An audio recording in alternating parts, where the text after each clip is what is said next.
নানু ভূত এফএম শুনেছেন এবং সবাই জিনিসটা লাইক করেছেন। ওকে, সো এটা আমাদের জন্য অনেক ভালো একটা ব্যাপার যে সবাই পছন্দ করেছেন।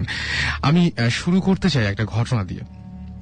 আর যে ঘটনাটা পাঠিয়েছেন তার নাম হচ্ছে নীর হাসান, এবং নীর হাসান বলছেন যে হিজ ফ্রম চিটাগং, এবং তিনি বলেছেন যে আমি আজ আপনাদের যে কথাটা বলবো সেটা পুরোপুরি অবিশ্বাস্য একটা কথা। আমি জানি আমার বলা কথাগুলো কেউ বিশ্বাস করবে না এবং সেটাই স্বাভাবিক, বাট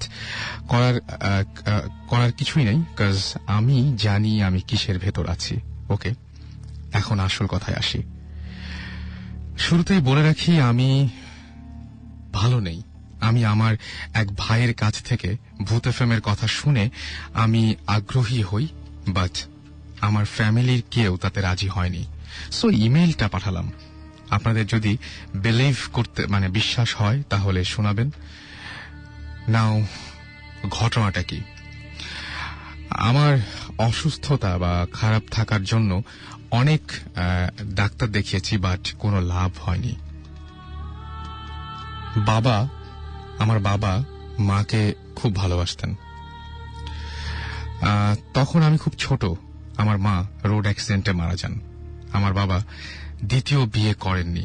আমার বাবা একজন বিজনেসম্যান, তাকে কিছুদিন পর পর দেশের বাইরে যেতে হতো। আমাদের বাসায় বাইরে তখন আমি একা থাকতাম। আমাদের বাড়িতে 2টা ইউনিট, ফার্স্ট ফ্লোরে study room and others, second ফ্লোরে শুধু বেডরুম। কাজের বুয়াদের সেকেন্ড ফ্লোরে যাওয়া নিষেধ ছিল। একবার বাবা ব্যাংকক গেলেন, আমি পুরো বাড়িতে একা। নিচে কাজের বুয়ারা। একা একা থাকতে থাকতে আমার অবস্থা হয়েছে যে আমার ভালো কোনো ফ্রেন্ডও ছিল না, বেশ খারাপ অবস্থা ছিল। কারো সাথে মিশতে পারতাম না, সারাক্ষণ একা একা থাকতাম আর কল্পনায় ফ্রেন্ড বানিয়ে খেলতাম। বেশিরভাগ সময় আমি আমার মাকে ফ্রেন্ড বানাতাম অ্যান্ড মনে মনে তার সাথে কথা বলতাম। মাকে আমি দেখিনি, বাট তার ছবি দেখেছি। একদিন আমার রুমে আমি শুয়েছিলাম, শরীরটা খুব একটা ভালো ছিল না। বেডে শুয়ে শুয়ে আমার পড়তে ইচ্ছে হলো, বাট বেড থেকে নামতে ইচ্ছা করছিল না। আমি মনে মনে আমার মাকে বললাম, বইটা দেবে? আমি একটু পরে দেখি আমার মৃত মা আমার দরজা খুলে রুমে আসলেন এবং আমাকে বইটা দিলেন। আমি তখন কোনো কথা বলতে পারছিলাম না, বাট আমি একটুও ভয় পেলাম না।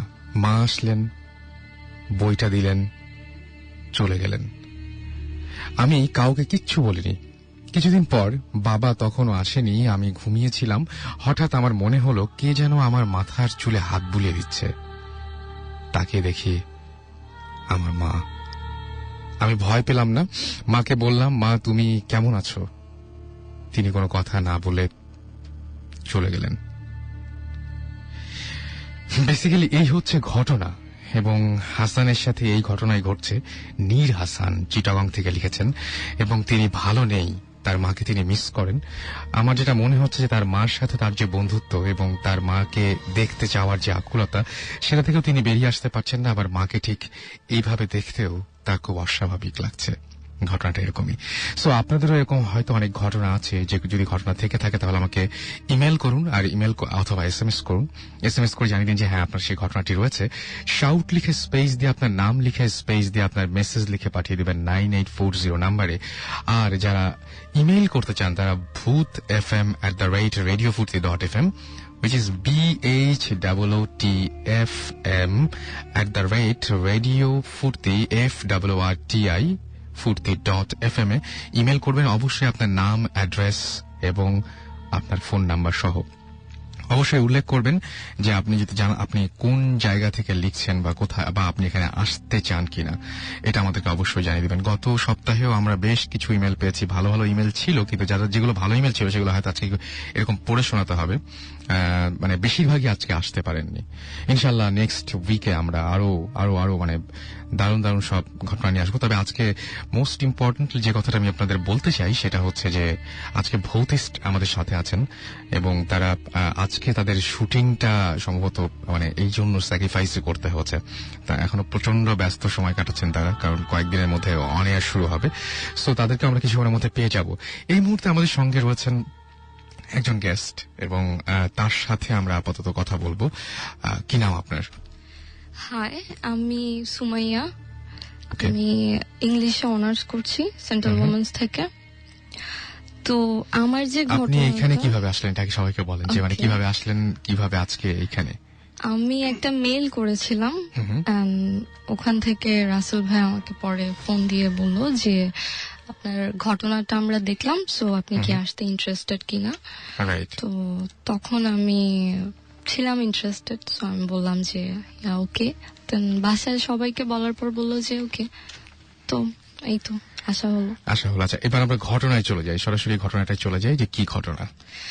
আচ্ছা, ঘটনাটা হলো তখন আমি ক্লাস 9-এ পড়তাম চিটং এর একটা হোস্টেলে। হোস্টেলটার নাম আমি বলতে যাচ্ছি না, একদম বলতে হবে না। হ্যাঁ, তো ওখানে অ্যাডমিশন নেওয়ার পর থেকেই যারা আমার ক্লাসমেট ছিল, ওর যারা হোস্টেলের যে মেয়েরা ছিল, মাসিরা ছিল, যারা ওইখানে আয়া ছিল, কাজ করতো, তো তারা অলওয়েজ বলতো যে কেয়ারফুল থাকবা, একা কখনো রাতে বের হবা না। আমাদের রাতে মাঠে নামা মানে নিষেধ ছিল। আচ্ছা, যে মানে বলতো যে যাবা না, অ্যাটলিস্ট একা কখনো যাবা না, ফ্রেন্ড কাউকে না কাউকে নিয়ে যাবা। আর আমাদের রুমগুলো আলাদা ছিল আর বাথরুমগুলো আলাদা ছিল, সো বলতো যে কখনোই একা যাবা না, কাউকে না কাউকে অবশ্যই নিয়ে যাবা। তো আমাদের হোস্টেলটার একটু ডেসক্রিপশন আমি দেই। সেটা হলো কি 5 তলা ছিল, 1 তলা থেকে 3 তলা পর্যন্ত যে স্কুল ছিল, স্কুলের মেয়েরা থাকতো। 4 তলায় ছিল শুধু কলেজের মেয়েরা। 5 তলাটা একদমই বন্ধ ছিল, 5 তলাটাতে কেউই থাকতো না, ইভেন কেউ মানে ওখানে যাওয়াও হতো না, যাওয়া নিষেধ ছিল। তো নিষেধ থাকার কারণ হলো কি ওখানে একটা ঘটনা ছিল। আগে নর্মালি 5 তলা পর্যন্ত মেয়েরা ছিল, তো 5 তলার শেষে একটা রুম ছিল, ওই রুমে নাকি 4টা মেয়ে থাকতো। তো 4টা মেয়ে থাকার পরে কিন্তু আমাদের হোস্টেলে একটা রুলস ছিল যে 11টার মধ্যে লাইট অফ হয়ে যাবে। তো লাইট অফ হয়ে যাওয়ার পরে নর্মালি শুধু করিডোরের লাইট গুলা থাকতো আর বাথরুমের লাইট গুলা থাকতো, আর সব লাইট বন্ধ হয়ে যেত। তো এরকম লাইট অফ হয়ে যাওয়ার পরে ওই 4টা মেয়ের মধ্যে একটা মেয়ে একদিন রাতে মোম জ্বালায় ও পড়তেছিল। তো পড়তে পড়তে এক সময় সে ঘুমায় যায়। ঘুমায় যাওয়ার পরে মানে মোমটা আর অফ করে নাই, সো মোমটা আস্তে আস্তে গলতে গলতে মশারিতে নাকি আগুন লেগে যায়। আগুন আস্তে আস্তে ছড়ায় পড়ে, বাট ও তো বুঝে না। তো বাকি 3টা মেয়ে হুলস্থুল করে বের হলো, ওই মেয়েটা নাকি বের হতে পারে নাই, সে ওখানেই মারা যায়। আচ্ছা, তো এইটা নিয়ে অনেক কিছু হয়েছে ফার্স্টে।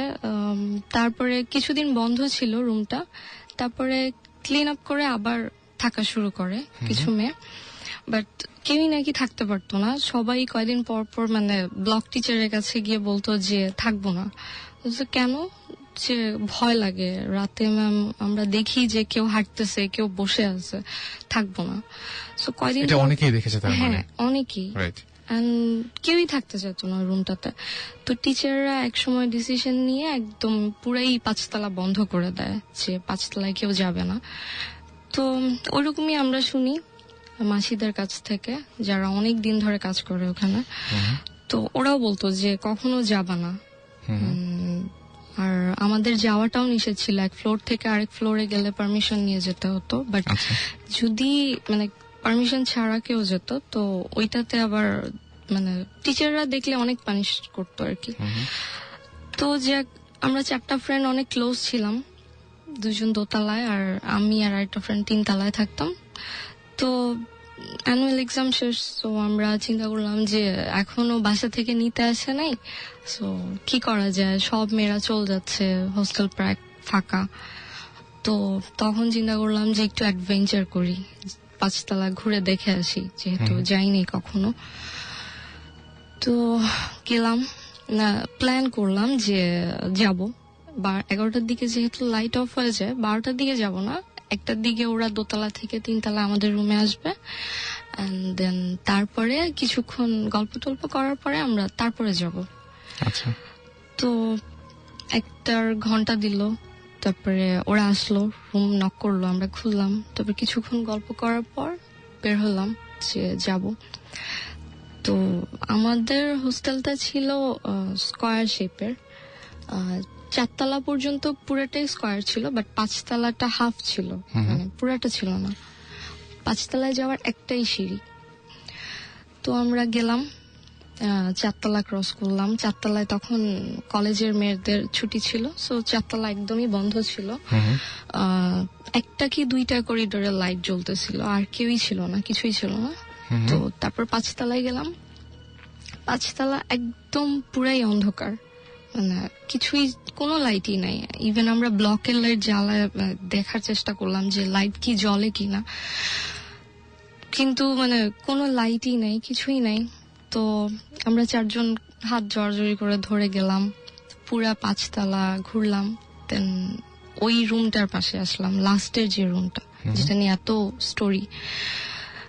তো গেলাম, তো আমার 4 জন ফ্রেন্ডের মধ্যে একজন বলল যে এইটাই সেই রুম যেটা নিয়ে এত কথা বলে। তো আমরা বলতেছিলাম কি যাবি, মানে আমরা খুব মজার মুডে ছিলাম। তো ফ্রেন্ড বললো যে চল গিয়ে দেখি।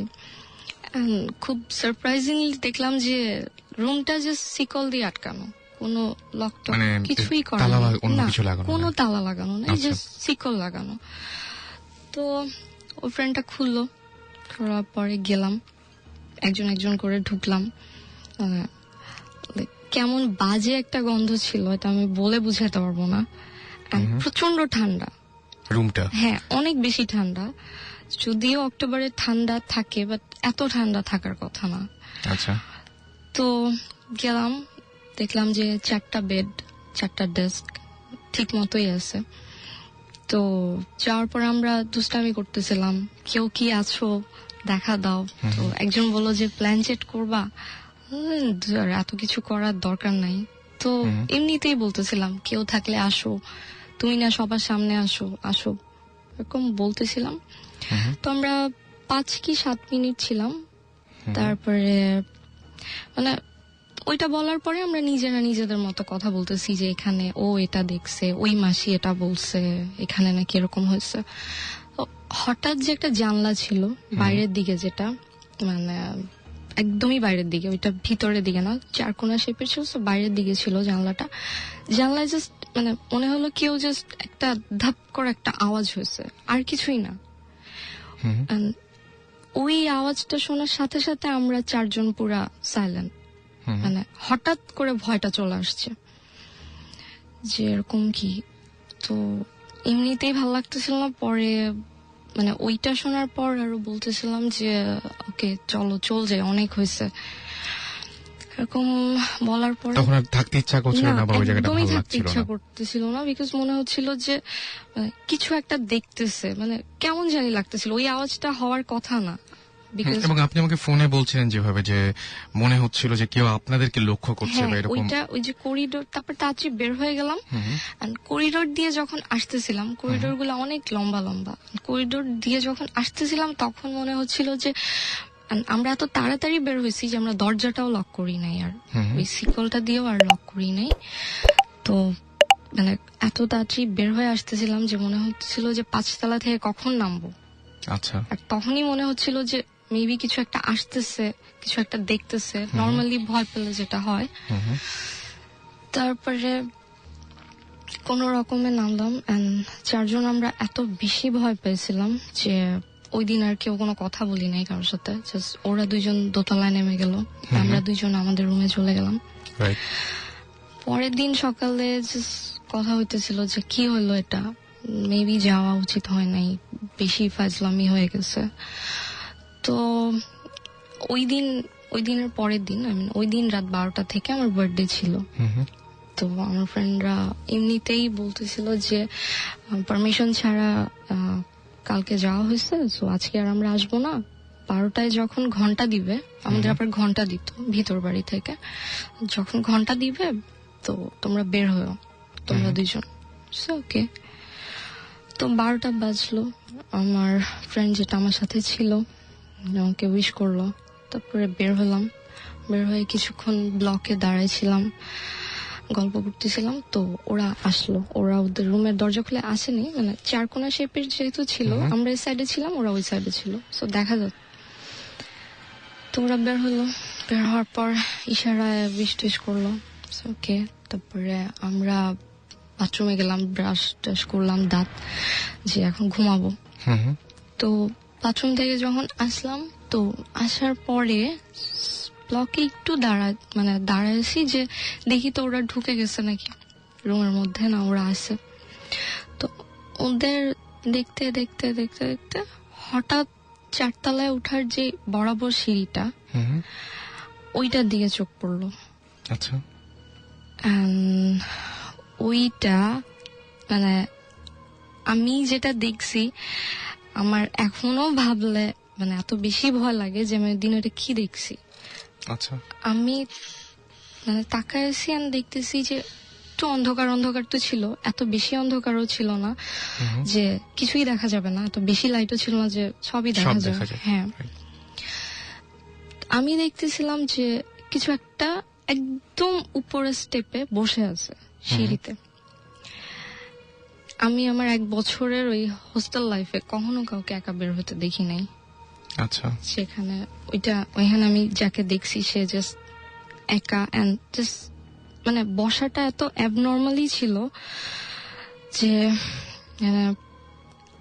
জাস্ট সে চুপচাপ বসেছিল 2 হাঁটুর উপর, মানে এরকম করে জাস্ট চুপ করে বসেছিল। আর আমি এটা দেখতেছিলাম যে অন্ধকারে কিছু একটা বসে আছে, জাস্ট বসেই আছে। আমি এত ভয় পাইছি যে আমি আমার পাশের ফ্রেন্ডটাকেও কিছু বলতে পারতেছিলাম না, যে আমি জাস্ট শকড হয়ে গেছি।